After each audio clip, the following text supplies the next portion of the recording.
Worked very right.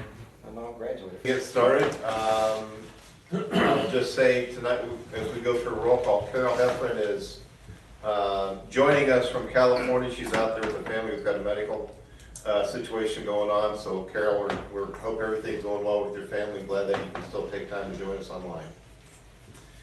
This is the Centerville Community School District. Our mission statement is that all students will learn well, become lifelong learners, and contribute positively to society. We're going to have two meetings tonight. We're going to have a public hearing and a regular board meeting. It is March 11th, 2024, 5:30 p.m. in the Centerville Administrative Offices. This is our public hearing for the 2024-2025 calendar. I'd like to call this meeting to order, or the public hearing to order, with a roll call, please. Berger. Here. Carter. Here. Heffron. Here. Johnson. Here. Moore. Here. Thomas. Here. Wiskus. Here. Again, we'd like to welcome all visitors, both in the room and online. Those who are watching the live stream, we always appreciate you tuning into that. We can't see any chat that you're having online, but we just appreciate the fact that you're online. What we'd like to do, and welcome the visitors. So what we'd like to do now is like a motion to approve the agenda for the public hearing. We have a motion second to approve the agenda for the public hearing. All in favor signify by saying aye. Aye. Aye. All opposed? The agenda is approved. All right. Superintendent Taylor, if you'd please walk us through the calendar. So you actually have two in your packet. One is just the proposed calendar. It says proposed no law change. There is a bill to potentially change school start date to the Tuesday or the Wednesday after State Fair, but at this point that hasn't gone through. So tonight the calendar I'd ask you to approve would be this first one that starts on Friday the 23rd, which is kind of a bummer to start on a Friday, and I think that's part of why they're maybe looking at giving us the ability to make a change. With that, some of the holidays falling on there. We did a survey to the community. We had a few meetings with our calendar committee. We received 263 total responses to the survey, which was up from last year, which was really exciting. A lot of parent or guardian respondents. Generally, we asked a question about returning on January 2nd, which overwhelmingly that ended up, people wanted to return on the 2nd with kids so they could have longer break or get out earlier in May rather than returning on the 3rd. About an equal split. It was 46% versus about 43% on full week spring break versus 2 smaller weeks. The committee elected to go with the 2 smaller weeks in order to end sooner in May, because in the open-ended question that we had, the vast majority of comments that we received, many of the comments we received really pushed for ending as early in May as possible. So doing the split spring break gives that desired outcome for the calendar. The last date on this calendar prior to snow days is May 23rd, with senior last day being May 16, graduation on May 18th, and then we would have for snow makeup then 5 virtual days, then the May PD day, which is actually May 16, and then we'd have to start tagging on days after Memorial Day. But even with the bad snow we had this year, we didn't get all that far beyond the 5 virtual days. So I think in a normal year that would probably cover the bulk of them, and that still at least get us out before June, even if we had a nightmare of a winter. So I think that kind of helps meet some needs. You do have a second calendar in your packet that says proposed with law change. This is what I would intend to bring back for approval from the board to make an adjustment to if the law does get changed to the Tuesday after State Fair. But for this time around, I'm asking for you to approve the one that says no law change, just to be on the safe side. So with law changes, basically Christmas would be a lot longer, a couple more days. It gives a little more time at Christmas, yep.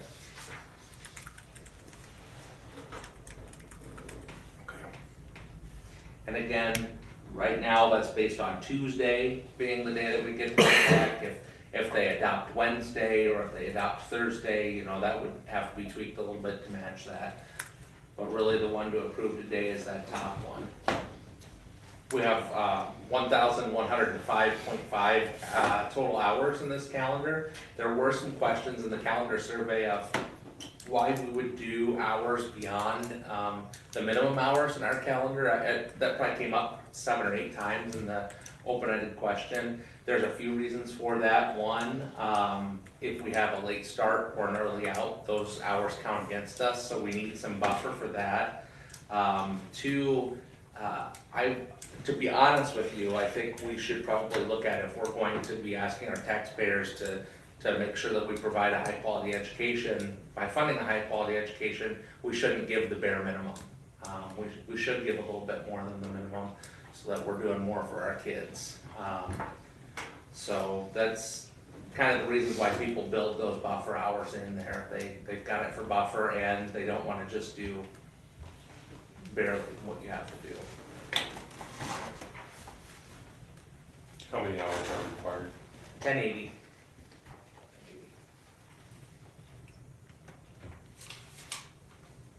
So we're like 25 hours over. 3 days, Yeah, 4 days, yeah. yeah, Does give it a little snow buffer also. which helps. Because like if we would get to that 6th snow day or 7th snow day, maybe we could say, we just need teachers to come for that instead of everybody. Gives us a little bit of flexibility with that. There is a change on here that was predicated by negotiations last year. Teachers have 2 paid holiday days on the calendar now, so that actually reduced some professional development. We decided it was better to reduce professional development than student time. So you'll see denoted with 2 stars next to Thanksgiving Day and Christmas Day. Those are paid holiday days for certified staff. So moving the professional development to Fridays. Oh, thank you, sorry. Well, and I did notice that we still have January and April going on a Monday. And in my opinion, if we're gonna make that change, we need to be consistent across the board. Thank you for bringing that up, I forgot to talk about that. So moving to the Fridays, part of that is to look at what our capacity is, if we're all out at the same time. Part of that is with our students that take Indian Hills classes. If we're out on a Monday, then they still have Indian Hills class, and then they don't have it on the Friday, so we're kind of lining up with our post-secondary that we use for some of our kids. And what's the other thing that you had said? Well, January 13th on a Monday, not a Friday. Oh, and that is, thank you, that is actually a workshop day, so that's a contractually required day for the staff to have off.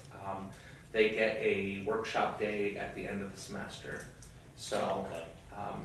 so in order to keep semesters balanced, it just had to end up on that Monday. Julie and I actually kind of messed around with that day to Yeah, see we what tried to could- make it on what we could Friday. do. But it really Yeah. won't up. Kind of wonked out on us to try to get there. And then the April one is due to being, like this split spring break. There wasn't really a weighted, so otherwise we'd have 2 Fridays in a row. So we went ahead and did that Monday so that it was like Gotcha. a little bit longer of a break for kids, but then teachers could come back. You see what I'm saying there? Yep. Yeah, Yeah, and I think that's the Monday after Easter. yeah. If I remember right, so we kind of thought that would kind of give people a little bit easier. So parents, families would have a little bit easier time coming back It's Good from the Fridays travel. also, Good Friday's non-certified staff paid vacation day. We tried to look at that too, Derek, but we couldn't make it work with the way that things fell. So the 18th, April 18th is Good Friday on there. Yeah, it's super late.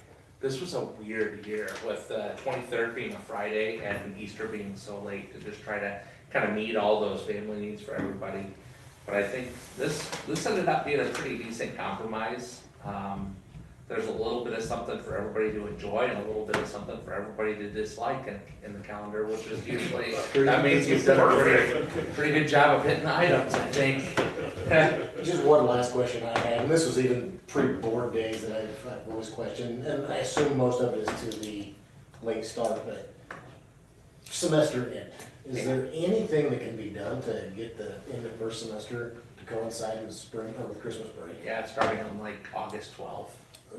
Yeah, in order to have the hours to have a Carnegie unit for kids, Gotcha. that's the trick. I mean, honestly, even if we get what they're proposing, even if we got Still the not enough. Tuesday, we're still short of a Carnegie unit there.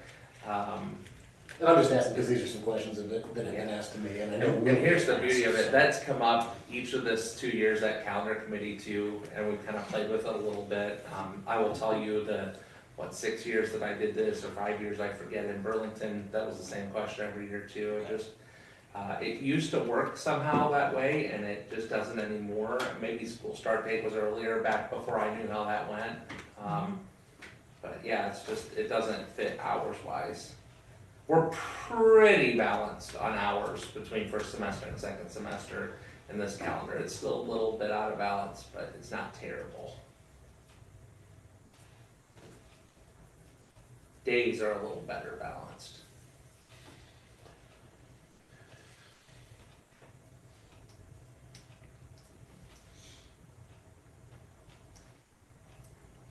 Anything else? I so move to approve. Nope. Oh, that's right. Adjourn. Public. Yeah. This is a public hearing. Public hearing. Oh, never mind. Thank you. Save that thought. We're gonna have that here in a second, okay. You get it. So now that the board has had their discussion under item 4, we'll move to item 5, which are public comments on the 2024-2025 calendar. This is time for the public.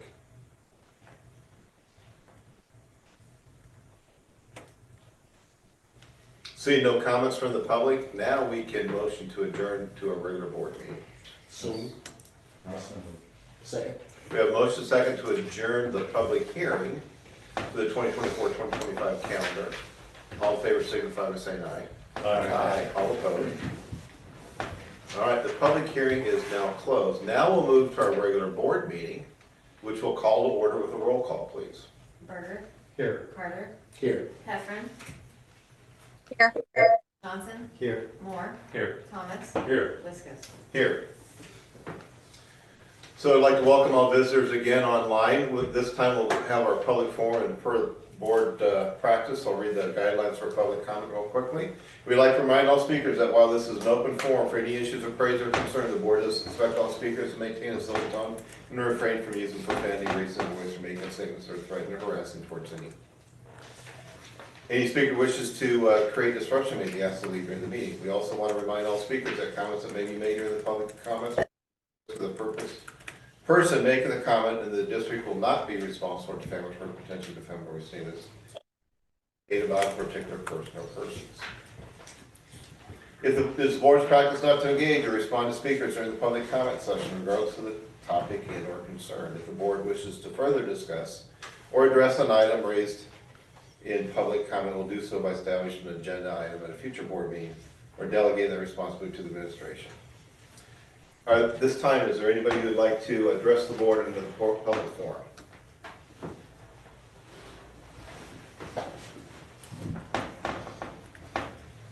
Seeing none, we'll close the public forum and we'll need a motion to approve the agenda. Motion approved. Second. Motion second to approve the agenda for the regular board meeting. All in favor, signify by saying aye. Aye. All opposed? Agenda's approved. We need to approve the minutes from the last meeting, please. Motion to approve. Second. Motion second to approve the minutes from the last meetings. All in favor, signify by saying aye. Aye. All opposed? The previous meeting minutes are approved. There is no old business. Moving on to new business. Get ready, Tom. Approval of the 2024-2025 school calendar. I so move. Second. We have a motion second to approve this 2024-2025 school calendar. All in favor, signify by saying aye. Aye. All opposed? Calendar's adopted. Update on the high school, please. Okay, so we've got Joe on with Ferris Engineering to talk a little bit about the gas meter issue that I've been looking at. Joe, can you hear us okay? Yeah, can you hear me? Yep. Okay. Thanks for being on. Yeah, no problem. You're very welcome. So I'll update you a little bit on the gas meter. We've been having some talks with Hawaiian Energy about what's going on with the gas meter and the issue there is on there currently with the multiple entrances to the building.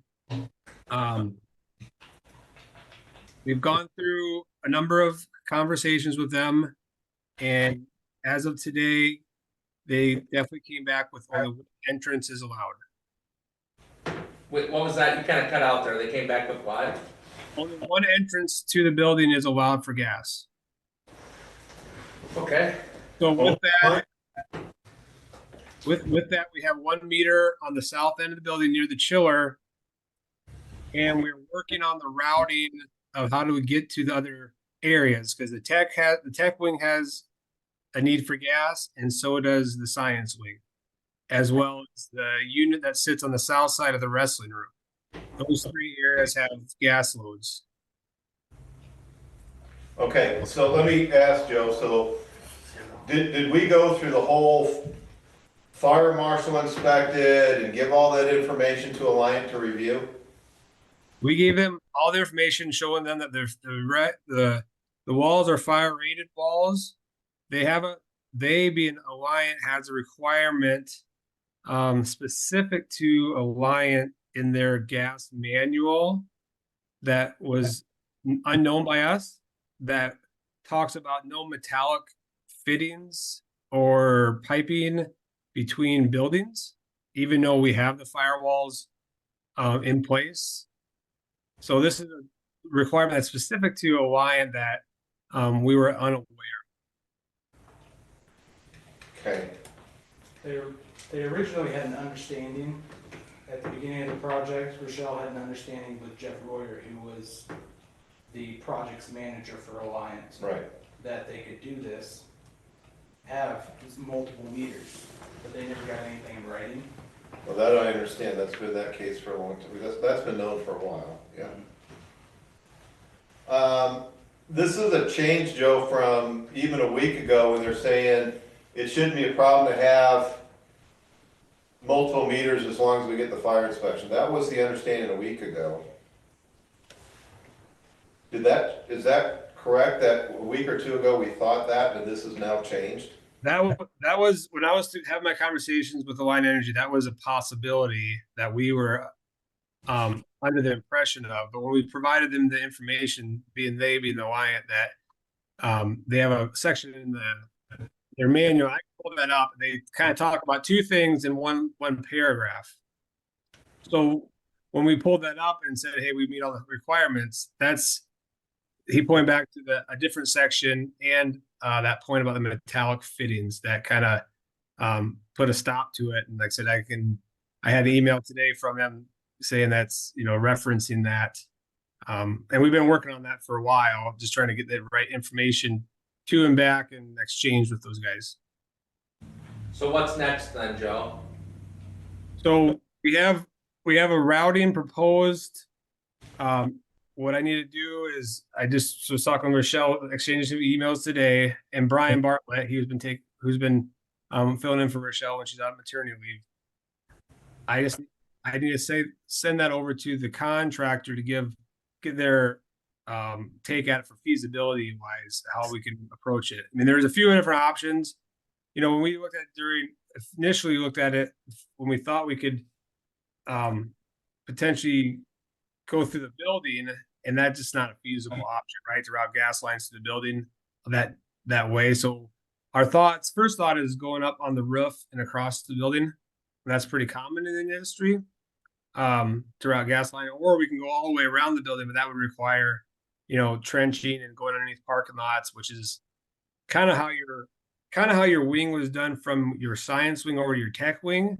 That goes around the whole building. But that's also not quite a more of an open area, right? So I don't think it's a parking lot, pavement, all that kind of stuff. So our suggestion would be to go over, come up where that gas meter is. I don't know if you guys are all familiar with that. That's on the south side of the new addition where the mechanical room is. It currently it'll feed the mechanical room, the boilers in that room that feeds the whole new addition. And then we need to get over to that rooftop or that grade mounted HVAC unit that sits on the south side of the wrestling room. That's all that has gas on that building. So that's why there's a separate meter on that building right now. But at the time, that building was its own building, so they didn't require that. And then the rest of it would go over. If we get over to the tech wing, there's a boiler tech wing that is fed by the gas meter to the north on the old 3-story building. But the tech wing, you should be able to backfeed around to the science wing. So essentially, you have to go from the new mechanical room over to the tech wing, tie in there, and then tie in into that unit that serves the wrestling room. That's a lot of that. I don't know that explains what we're kind of looking at, or I know I went through that real fast and you can visualize it. It's easy for me, but I've been looking at it quite a bit.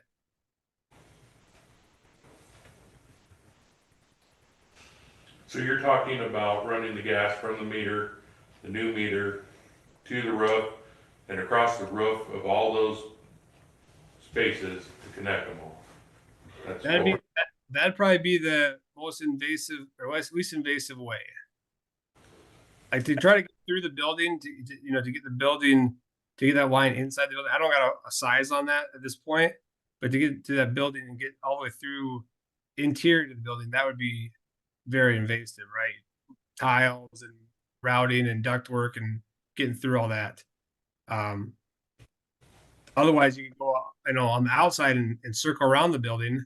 But I think that might be, we'd have to talk to the contractor to see how doable that is. Probably a lot more pricey to go around too. Yeah, that was, so our conversation with Rochelle today was, once after this meeting, we'd share that with the contractor, and then see what they come back with as, what that would entail.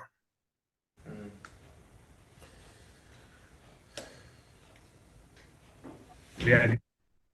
Hawaiian came back today saying, they're definitely, we've been going back and forth quite a bit to try to get some exceptions to it. And they definitely came back today saying with that email that they say one service to the building, and they're considering this one big building, even though we have firewalls and all that kind of stuff that in place. So Joe, don't take this, I'm not shooting the messenger, don't take this personal. But this is highly frustrating because I feel like Alliant Energy has been stringing us along since last summer when we brought this up. We've had 9 months wasted of time to work through the problem because they have said when they had a change in their engineers who was working with us for 9 months. He's led us to believe it's a possibility instead of just saying, no, we're not going to do it. That's what Alliant Energy should have done, because they're sticking to their manual and they've led us to believe for 9 months that we can do this. You're the messenger. I'm not shooting you. I'm just frustrated. I agree. I agree.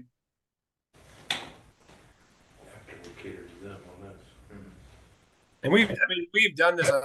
It's, like I say, it's a utility thing. We've done it on other projects. Ideally, not ideal to have multiple meters. I know we talked about this. As far as having, you have more bills, more service charges, your base rates, but that was going to be the least invasive way. But yeah, you're 100% right that, we thought we had a solution from day one, and now it's, hey, there's this line in the manual, and then we're kind of being held to. Well, that's what you have when you're a government regulated monopoly, because we have no place else to go.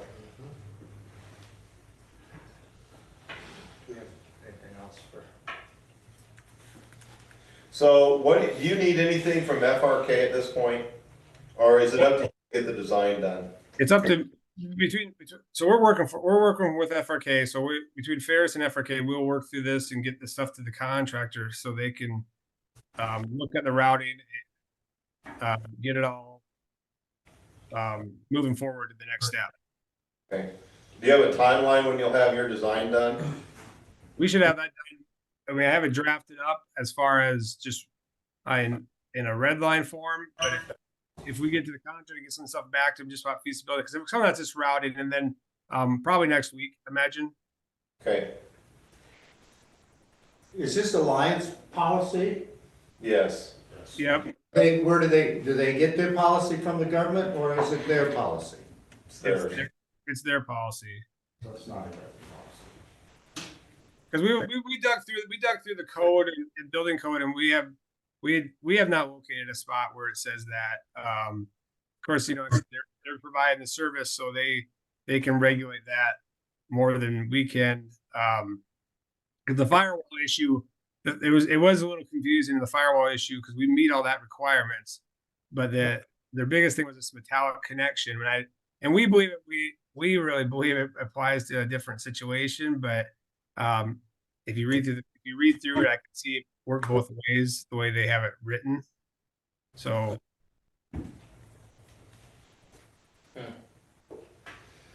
Thanks for coming on with us tonight. yeah, no. Anything else you guys have questions on? Let me know. I'll stick Well, around. Joe, I know you've been digging into this, and I know we've had some questions, or some conversations the last couple of weeks, and I know you've been working on it, so I do appreciate that, and again, it's the frustrations with Alliant, not with Ferris. Okay. You. Have a good night. All right. Thank you guys. Thanks, Joe.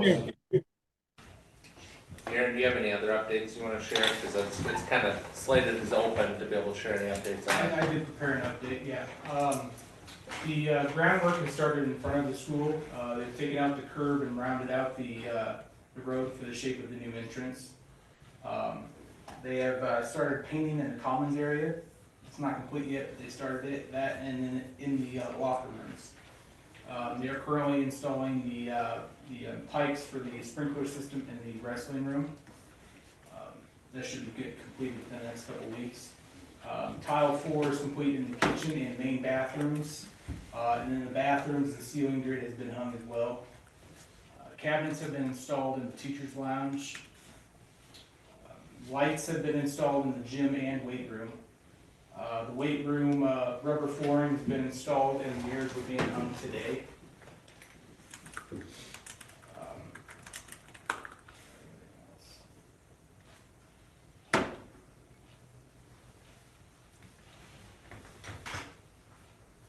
I think that catches up. I have a question, and correct me if I'm wrong, and it seems minuscule here, but the drink machines that are downstairs in the current, down by the cafeteria, the pop machines or whatever, are those a fundraiser for one of our groups? That I don't know, I think that would be a Steve question. There are the pop machines in the basement of the high school. I was under the understanding they were, but I don't. Okay, There are some that are ours and some that aren't, so I would have to. But I guess if they were part of a fundraiser, I didn't see anywhere where we planned to put those. oh, I see what you're saying. I've gotten with Steve with a plan to have them removed, since they're Mahaska's machines. We've gotten a hold of them to have them removed like the day after school ends. I have not talked with placement on where Brad or Mark would want them. That's not something we have figured out. I'm assuming in the upper part of the commons area is where I would assume they would want them to be put. That makes sense. Where are you going with this? There's no electrical outlets there. Kind of where you're probably thinking next to the gym wall, there's no electrical outlets there. Maybe we could walk through and look at where there are electrical outlets in there. And That's a good point, bro. So that's something that still be added. It was just, like I said, it was just my understanding, I may be wrong, that was part of what fundraising. we may want to, when we talk to Mahaska, we may want to ask for the ones, you can get machines that can shut off during class time, and I think I'd like to move towards getting machines that do that there. And, well, we can just unplug them. I mean, that's an option too, but that's what we do. Simple timer takes care of that. That's kind of like, just something that'll have them off during class. Yes, you can just, Would be good. and you don't turn off the whole machine, you just turn off the coin mechanism. So Yeah. it just runs. That works for me. I didn't know that much about them, to be honest, so. Done it, I've done it. Works for me. I'll let you roll on that one. If you need to know how, I'll tell you. I may call you. Anything else from Aaron? Okay. Yeah, the lights in the gym, you walk in the gym now, so it's like, oh, lights. They've had them hung for a while, they just never wired Turn them them on. up. Yeah, first time I went in there, turned on, it's just like, It's bright now. yeah, it's really impressive light in there, so. Okay. Moving on, to approve the fixed price contract extension with OPA.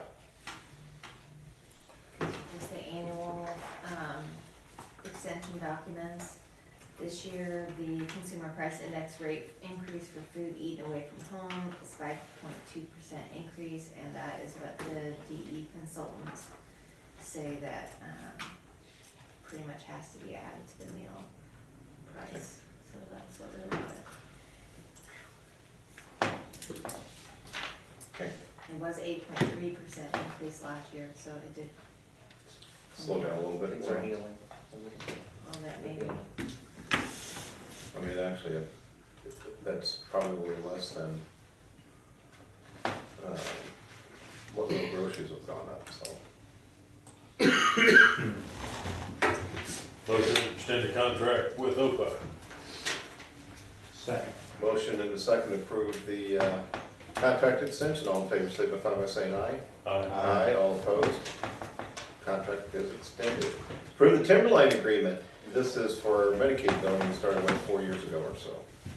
No significant changes in the agreement, it's just their annual agreement. It is a huge workload relief off of you guys, isn't it? Oh, yes, Yeah. And we're getting more money from Medicaid, yes. so it's a win-win. Motion to approve Timberline agreement and addendum. Second. Motion second to approve the Timberline agreement and addendum. All in favor, signify by saying aye. Aye. All opposed? The Timberline agreement is approved. Next item is to approve the Iowa local government risk pool participation agreement for natural gas. We buy insurance for our gas to keep our gas prices stable. It's kind of like, I don't want to say it's not hedging or placing in the market. They place positions in the market, so we have flatline prices. So if we have a really cold winter and the gas price spikes, we don't absorb the spike. It's like a hedge. And it comes out of a different fund. That's the best part. How was the price this year compared to last It year? was actually lower. It's less. Really? It was like 98,000. I think the year before it was like 112. Yeah. Yeah, that's what, Yeah. Motion to approve the Iowa LGRP participation agreement. Second. Motion second to approve the local government risk pool agreement. All in favor, signify by saying aye. Aye, all opposed? It passes. Yeah, I know 3 years ago that was a big discussion, but it's really worked out for us. We wondered, didn't we? Yes, we did. it was almost too good It was to. almost, yeah, it was almost too good to be true. And Yeah, it turned out it was, it was good, so, yeah. okay. Next one, I think this is an Aaron thing. I actually remember this thing from last year when it came up. So this is gonna be from Aaron, approval of the Gary Callahan service agreement for Lakeview water treatment. Yeah, this is just a continuation of what we already had with them. This is just another 3 years. The cost has not gone up. They kept it at the same cost. Just a continuation so they can continue to provide our chemicals. But this is for the chiller. For chiller boilers, Yep. water pipes. Been this long enough, I remember that one. Motion to approve. Second. Motion second to approve the Gary Callahan service agreement for Lakeview. All in favor, signify by saying aye. Aye, all opposed. You got another service agreement, Aaron. All right. Approval of the at-risk teacher job description. Mr. Taylor. Yeah, so, this is a position that a lot of districts have, actually, the district that I came from previously had this, essentially, particularly the high school is the first place that I think about it. It's a step between, CHS and alternative high school, so an attempt to catch kids up before they fall far enough behind, they might need to go to the alternative school to be able to graduate in time. So a person who's really engaged with academic planning for students that are struggling, trying to stay on top of that. One of the major items that I'd like to see this person involved in is helping with the attendance team, helping make sure that they're a part of all those conversations around student need and how it impacts them educationally. The model that I've seen most effectively, and actually Newton does the same model that Burlington had used, because the guy who was the Burlington principal went to be the Newton superintendent. He actually had brought that model with him. There can be some team teaching. You can cluster groups of kids and team teach in. You can have a person teach a course from the at-risk room. They are there to provide whatever support we need for whatever group of students that we have in place.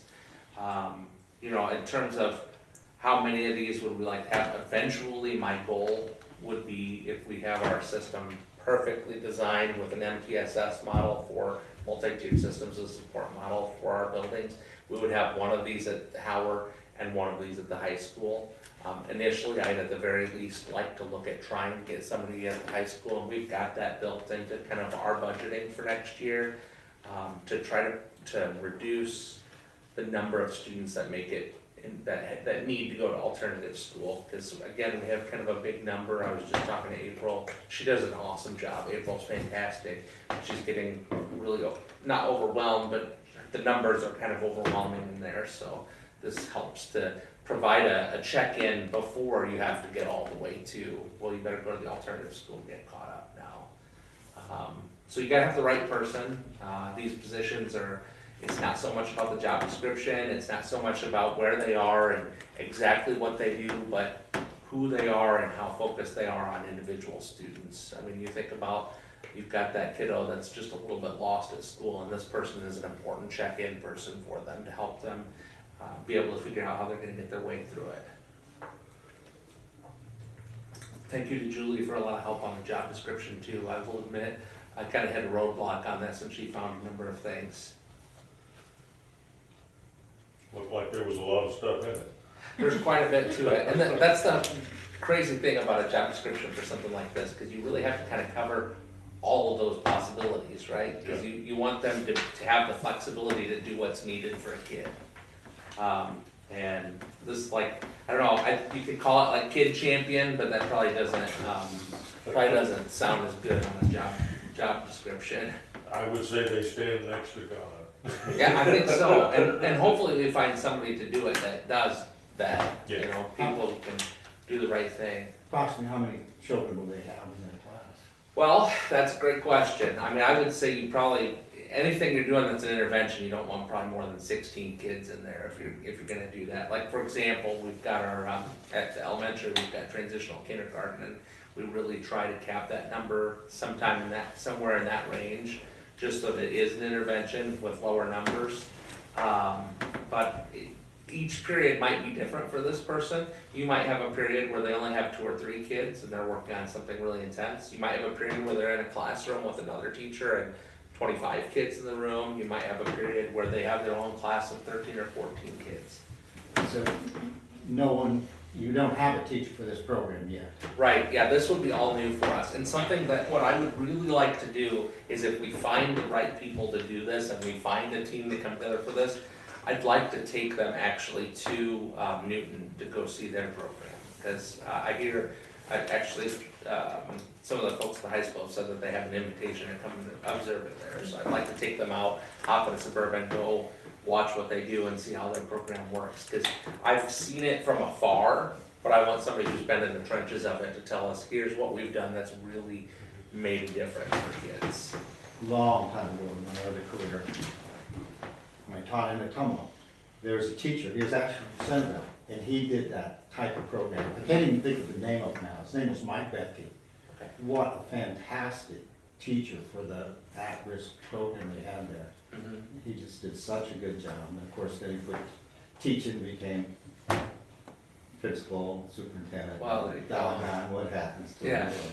But it was just, you know, they always had that number of kids and there was so much trouble. He probably a relationships-based kind of person. Really good. Yeah, and that's what we need for this, is somebody who's gonna make it about relationships and trying to help kids. You know, I just really, the philosophy that I wanna see us take on with our at-risk programming is recognizing that there are some kids for whom the path through a school system isn't as easy. You know, some kids, Katie Taylor shows up to school, things are gonna kinda work out. Two educated parents, decent money in the house, books, people have been reading to her every night. School's just gonna kinda work for her. Some kids don't have those advantages, and these people are there to help build a safety net and a scaffold for those kids to have access to the same benefits that some of those other kids get.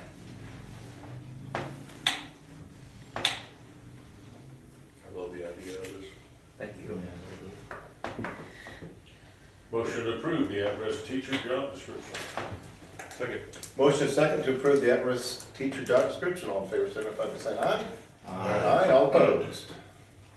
Thank you. Is approved. Okay, bring Joe back on approval of the high school addition commissioning proposal with Ferris Engineering. So Joe, you still there? I am still here.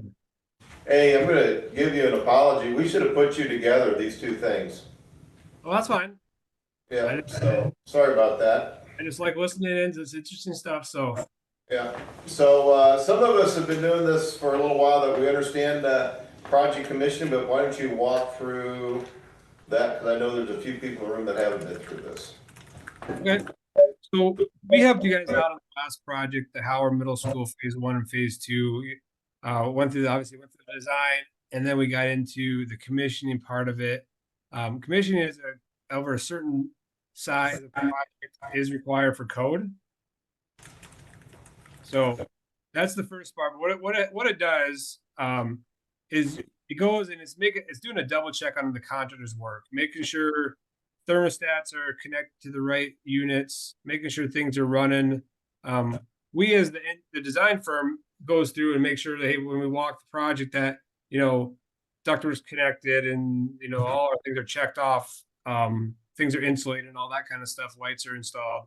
But this goes into kind of behind in the weeds of stuff and make sure things get operating to their maximum benefits. So they look at the controls, they look at everything, goes to that. There's different levels of commission. The level that we gave you was code required, so you got to meet the minimum stuff. But that is really goes through and make sure your system's working to its ability. I wanted to give you a quick update. Unfortunately, I don't have a time for you. They're on your schedule. 4:50. I'm sorry. Maybe from a diet, but the thing are the CT of the heart vessels. Oh, she just left. I Fair muted her when she left. What happened? I think, fine, you just lost that ball. She'll go back. All right, guys. Did you guys catch what I was saying there, or do we want to go through it again? Are you gonna balance the system? So there's a tested and balanced engineer or contractor that's part of the project. That was in the construction document. Okay, That's been hired out by the GC or the mechanical contractor. okay, all right, so that's separate, okay. Yep.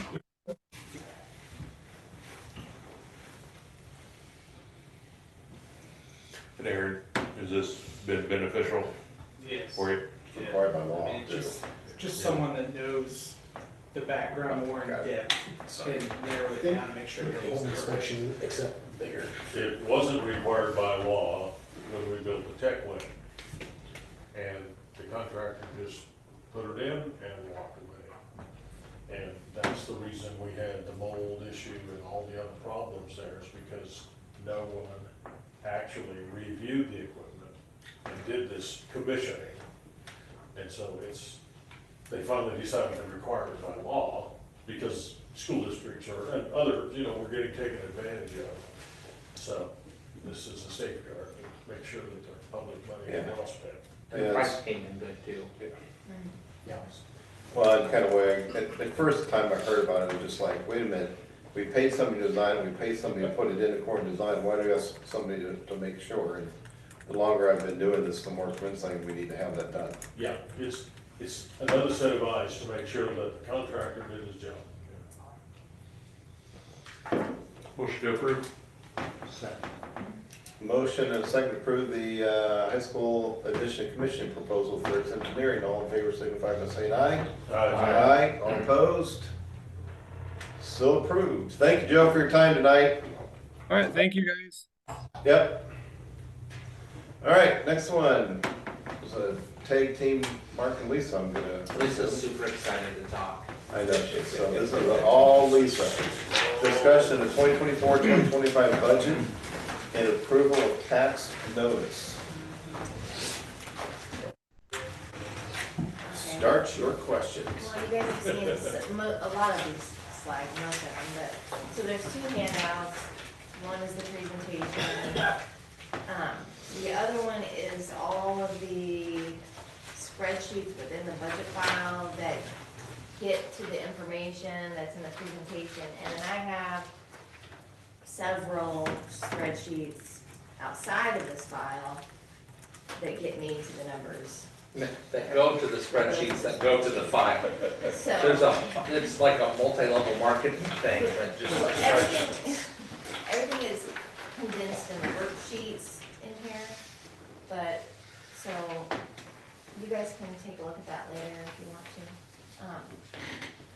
So I'll just get into the presentation. I think I'm looking right there. Just put the slideshow up. It'll work. Slideshow. There you go. There you go.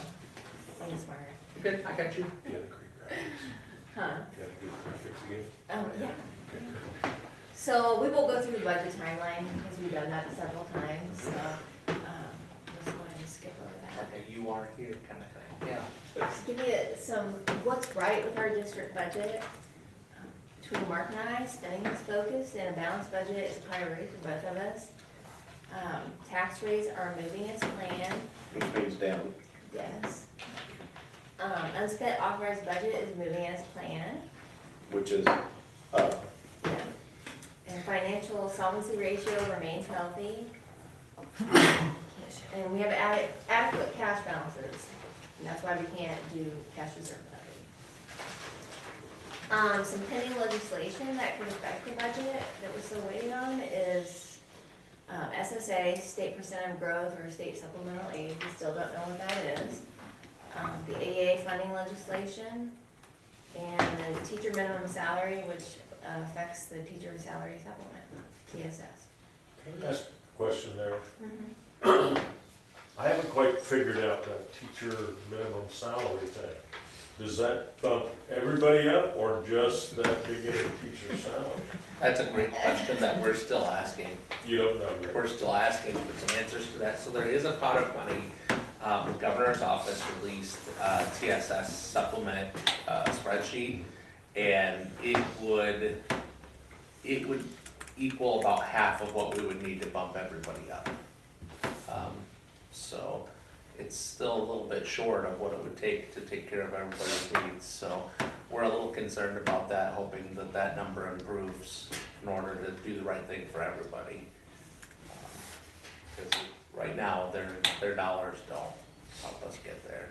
There's a second piece to that. Is it a one-time funding or perpetual funding? So. Yeah, So the governor's proposal for the salary part adds it to TSS, and my understanding is that one will be perpetually adjusted TSS, but I'm not so convinced that the other bills are that way. I'm still trying to wrap my head around which one's one time and which one's perpetual. And again, whatever gets negotiated and approved will determine that. I know if it's one time, it's gonna kill small districts in our state. If it's an unfunded mandate after the first year, it's gonna absolutely destroy small districts in our state. okay, thank you. You don't know any more than I do. Unfortunately. I think you guys saw the budget year in trend. Net loss of 45.9% since 2019. This is our open enrollment trend. So the gray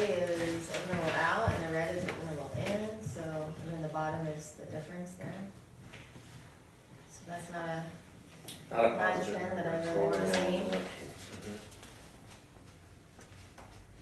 The supplemental aid, 3% is white because we don't know. Hoping that that's what it is. I just passed through on the, district cost per pupil amount. So if it was a 3% SSA, that would mean 7,888 per student. Budget guarantee, if it's at 3%, we will not be on budget guarantee. I just kind of put in two examples in case anyone doesn't really understand what budget guarantee is.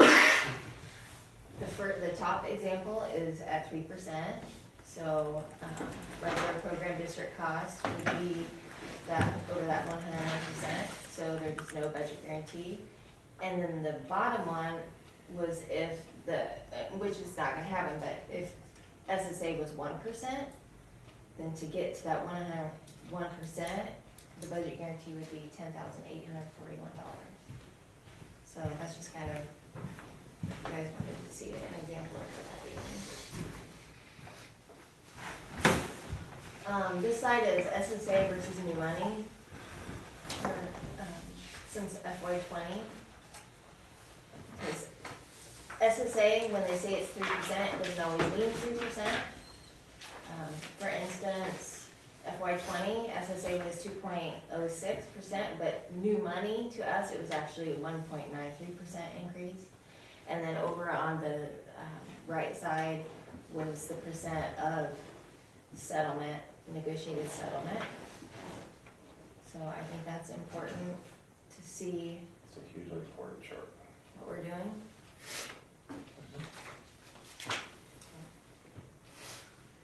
It's just a nice little visual of the property tax rate and where we're at, so that's the trend that we wanna see.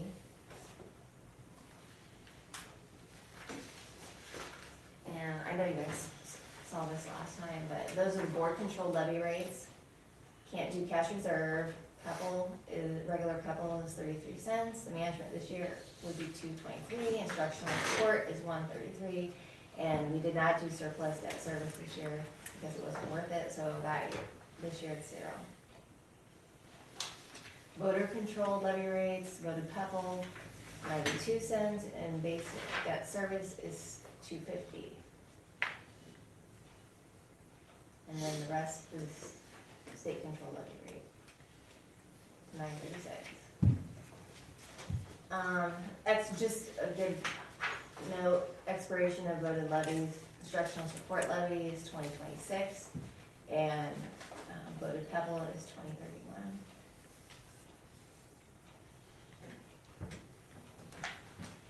And then these were the differences of the tax rate. You can see it's a 32-cent decrease.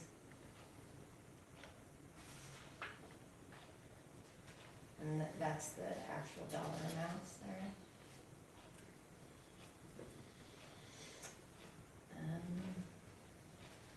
The overlapping tax authority rates, just in case anybody finds that information interesting. So I think our trend is looking good.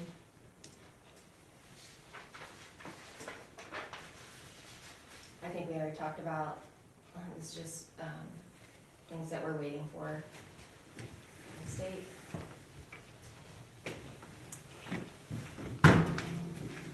There's a worksheet in this big packet that shows all of our debt, so I just kind of condensed it down here.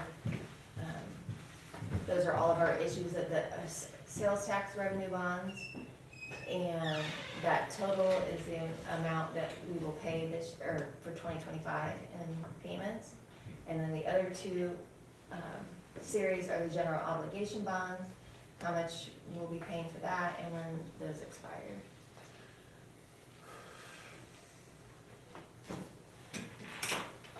So what the board is adopting, what they're actually adopting are two things: the tax rate at 16.67286, and then estimated expenditures, which we'll go over, and those are in here. there's 4 categories. They lump everything into instruction, total support services, non-instructional programs, and total other expenditures. So we take all funds and put them all into those 4 categories. And these are the dollar amounts.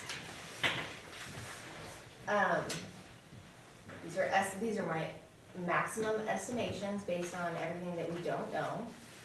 So, this does not affect tax rate, so that's why you do your maximum amount. Huge change there are total other expenditures. That's because of facility projects. Transfers out, differences there are ESSER transfers and debt payments.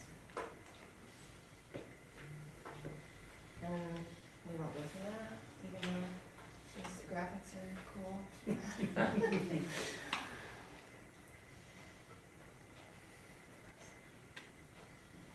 So that's it. So what I need tonight is this top page, which is the notice of the public hearing, proposed property tax levy.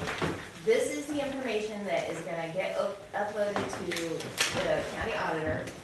It won't go out to the public exactly like this, but the information will go on to her form and go out to the public.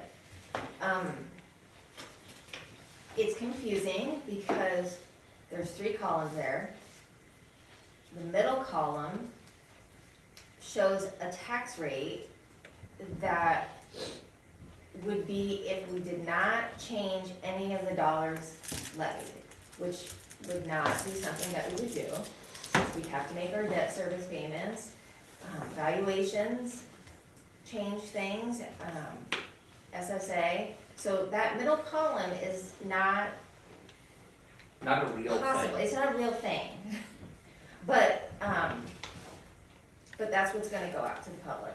And we have to, since our dollars increase, even though our tax rate decreased, our dollars increase, which means that at the very little bottom there, we are required to tell the public why our tax dollars increased. And my statement, you get 300 characters. My It's not a statement, lot. yeah. So my change, the change in property tax dollars overall is due to increase in property tax valuations, increase in state supplemental aid, and for planning for increased premiums for property casualty work comp insurance due to matching national trends. Overall levy rate is decreasing. So this will be what will be talked about on April 8th. And then, so I'm giving you guys time to look over everything else and ask questions, and then at the next meeting, next week actually, is when you will hopefully approve the second notice of public hearing, which is this second to the last page in this packet. That will go out in the newspaper. That's like our normal notice of public hearing with all of the expenditures and revenues. So if you have any questions or concerns about anything, let me know. So on this proposed 300 character statement, Yeah. my overall comment on that is you only have 300 characters, so it limits the message you can give to the public. Right, and you have to, you have to say, I mean, you have to give a reason why Right. the dollars are increasing, Right. so. You have to give a reason. You only have 300 characters. No matter what English PhD you hire to write that, the public is gonna have a lot of questions. Probably, yeah. So then the question is basically how prepared to go in, if somebody has, what does this mean at the public hearing, we're gonna have to say, this is what that statement means. It doesn't matter if this statement or a different one. You're gonna have to be able to answer the question specifically to somebody saying, well, what does it mean when you said this in that 300 characters? And that's what we're gonna have to speak to. Does that make So, sense? yeah, for instance, if you look at the middle column for debt service. Yeah. That's easy. That's the amount of dollars that we had to levy last year to make debt payments. Well, our debt payments are more than that this year. We have to Yeah. follow the schedule, so those dollars cannot remain. And I think the property casual workers comp is management fund, that's easy to talk about. Yeah. So I think that piece is easy to talk about. I think the debt service is easy. I think how do you explain, and we don't have to figure this out tonight, but it's how do you explain to somebody what state supplemental aid is? That's gonna be a check, that and and we just need to think about how we're gonna answer the questions, because no matter what we say, somebody's gonna take a phrase and ask a question off of that. We've put a lot of thought into that and talked through that a lot between the two of us, and I think we've got a pretty good, honestly, I don't think we would wanna put the board in the position to have to speak to it without us being able to back you up with the information of what all that means and everything, and I think this process was certainly designed in a way to try to get people out to budget hearings. That was the desire of this process, especially sharing the levy rate that can't exist because it doesn't exist. That was the intention behind it. But I think this will be a good opportunity for us to educate people on how school finance works and just why it's so important that SSA be minimum 3%, if not higher, from the state as we talk through some of the increases in costs. I mean, we think we're all seeing it in our own homes, but then you take it times the size of our buildings to heat and cool, for example. And so I think this gives us a good opportunity to share with people just what it is that we're doing as we move these numbers around here and there and try to make it all work so we can do the best we can for the kids in our community every day in our schools. I will say, if you notice at the top, there's some blanks where the time and the place of the hearing and the location of on the school website. I could not put that in because to do that, I would have had to have went ahead and populated that out to the county auditor, and I didn't want to do that until after it was approved. So that stuff will be obviously filled in, and this should go to, it has to go to the county auditor by March 15th.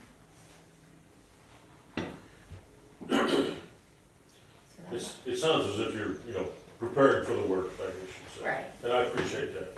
But we've really had very little interest in budget hearings in the past. And we'll see how that changes. Yeah, we'll see what this does.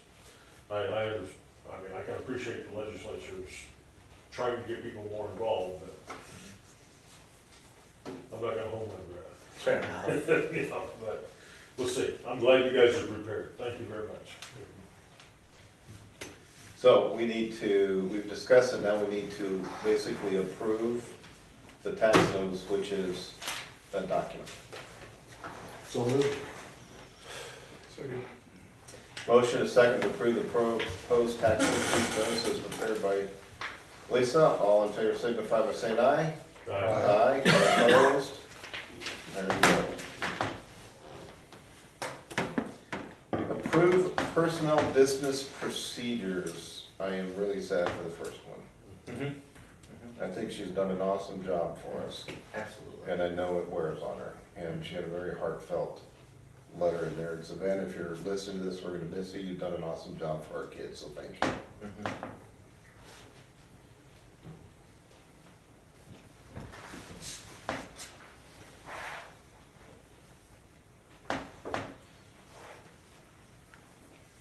Motion to approve personnel business procedures. We have a motion, we have a second. Second. We have a motion, a second to approve the personnel business procedures. All in favor signify by saying aye. Aye. All opposed. And they are approved. Doggone it. Well, we got a sub bus driver also, Mike's cheering. Or Mike, well, maybe also. Maybe all Mike. All Mikes are cheering now. All right, financial reports, got a few bills there to pay. Then a few more.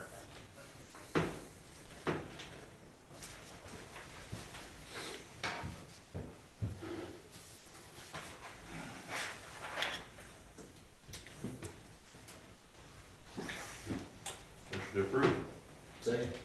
We have a motion and a second to approve our financial reports and pay bills. All in favor, signify by saying aye. Aye. All opposed? Same sign. And it is, bills are approved. Superintendent's report.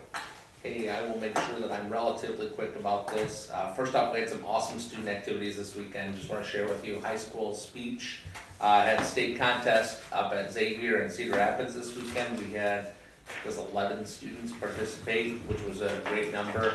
We should find out, well, I think it was by 4 o'clock today, and I haven't heard anything yet, who makes all state. But we had some people who got straight ones, so we have some people with a shot.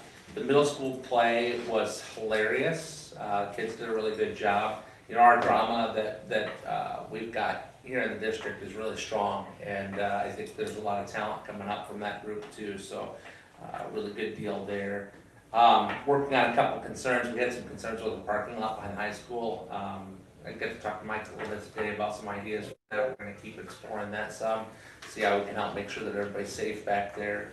I know we added some cameras earlier in the year, just making sure people are driving safe. And if we got anybody playing along at home with a kiddo with a car, please make sure you're talking to them about a proper way to behave in a parking lot and drive carefully in there. We don't want to see any little fender benders and people's insurance rates going up. To be specific, for parents listening at home, high school parking lots turn into a demo derby.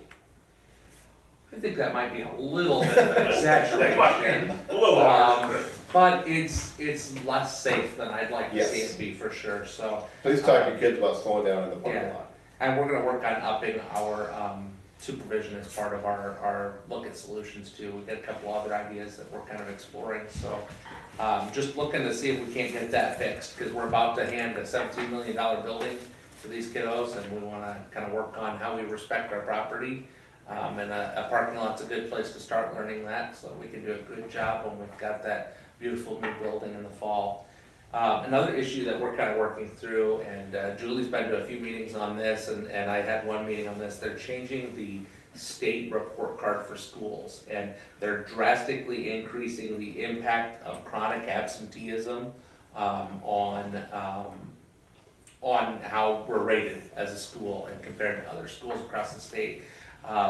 Our chronic absenteeism, just like other schools in the state, has been increasing the last few years, and actually outside of our state as well. It's kind of a national worrying trend right now, and I really do believe that this is probably, when we talk about next legislative session, I believe that we'll see a lot of work in the area of what are you doing to deal with attendance in your schools, and maybe some carrots for schools that are doing a good job or some sticks for schools that aren't. There was a bill early in the session that even talked about affecting a school's funding based on chronic absenteeism in a negative way. So while that didn't carry through, I think we're probably gonna need to take some serious steps to work on attendance as part of our whole at-risk work here. So with the at-risk teachers, and maybe even considering an at-risk, a attendance-focused position. So somebody who's specifically in charge of building a strong relationship with the county attorney, dealing with truancy, working with families to find solutions to problems.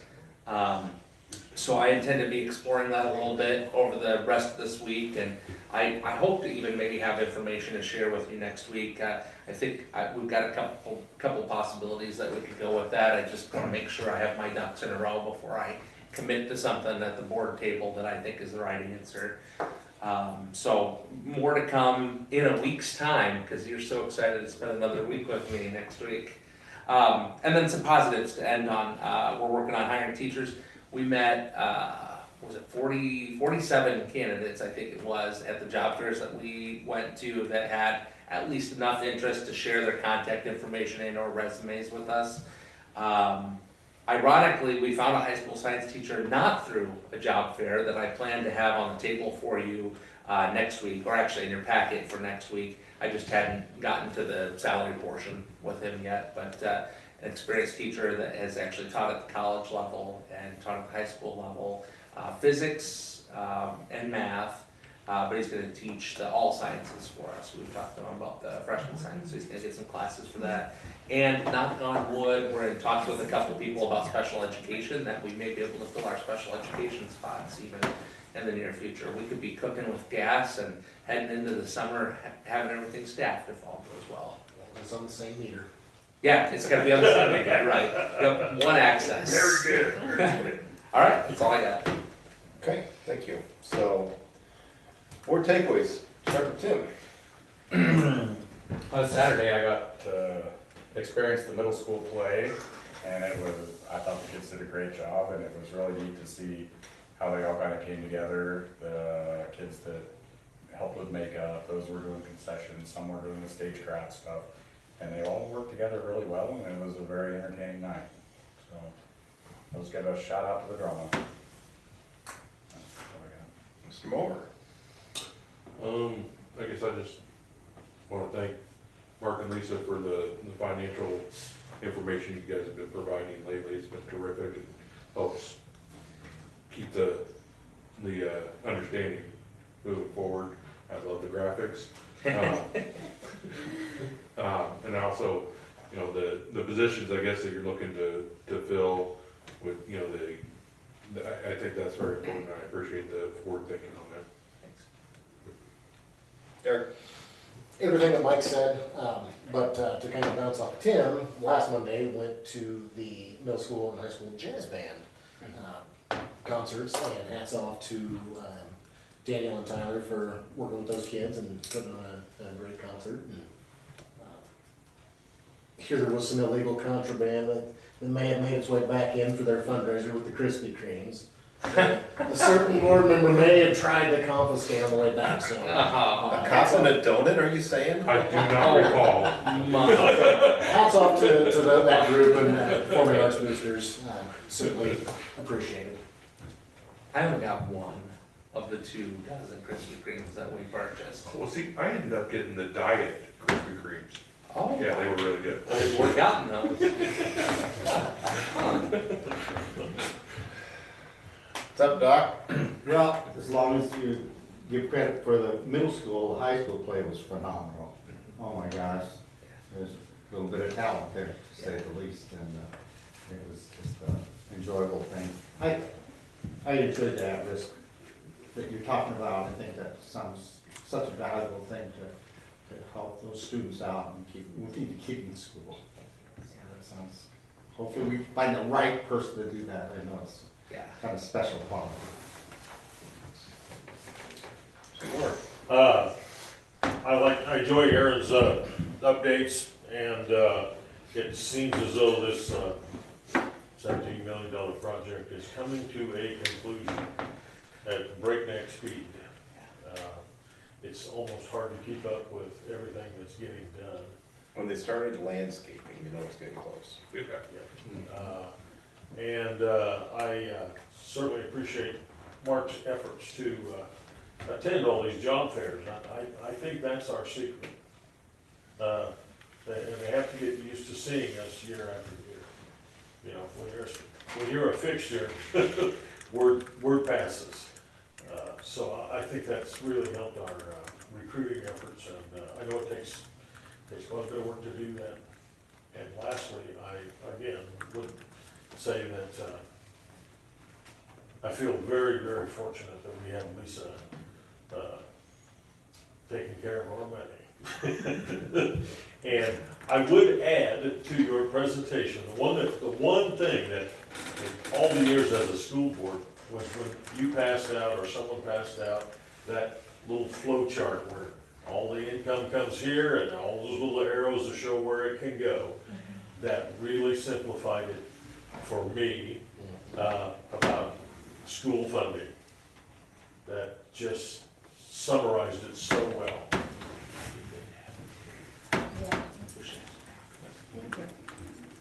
All right, thanks. For me, you know, tonight was very procedural. A lot of things to approve. Not a lot of talk about learning, not a lot of talk about kids. We sometimes have to have meetings like this.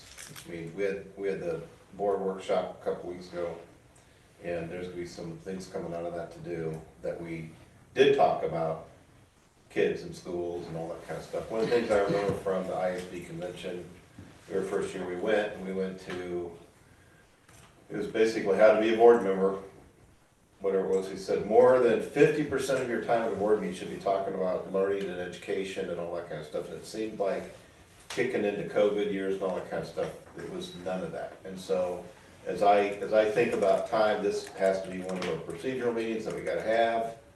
We talked about a lot of that stuff last week. I'm kind of looking for the future of doing more things about learning. But sometimes you just gotta be procedural. That's all I got. With that, I'll take a motion. To adjourn. Motion to adjourn? Second. Motion second adjourn, and all in favor signify by saying aye. Aye. Aye, all opposed? So adjourned.